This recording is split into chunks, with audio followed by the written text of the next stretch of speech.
পাকা তালের রসে তৈরি পোয়া পিঠা।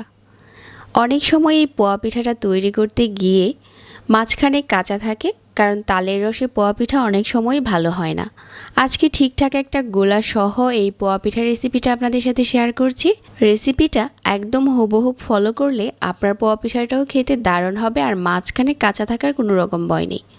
আপনি যদি পিঠার গোলাটা ঠিকঠাক করে তৈরি করেন, আপনার পিঠাগুলো এরকম ফুলকো আর সফট হবে। আজকে তাল দিয়ে পোয়া পিঠা বানানোর জন্য 2 কাপ নিয়েছি এখানে ভিজা চালের গুঁড়া। আপনারা শুকনা চালের গুঁড়াও নিতে পারেন, ওই ক্ষেত্রে এই গুঁড়াটা রেস্টে রেখে দিতে হবে 30 মিনিটের জন্য। তারপর এখানে হাফ কাপ দিয়ে দিচ্ছি ময়দা, 1/4 চা চামচ দিয়ে দিচ্ছি লবণ, 1/4 কাপ দিয়ে দিচ্ছি গুঁড়া দুধ, আর 1 কাপ দিয়ে দিতে হবে গুড়। গুড়টা যার যার টেস্ট অনুযায়ী কম বেশি করা যাবে, আবার চাইলে চিনিও নেওয়া যাবে। গুড় দিলে পিঠার কালারটা ভালো হয়। 1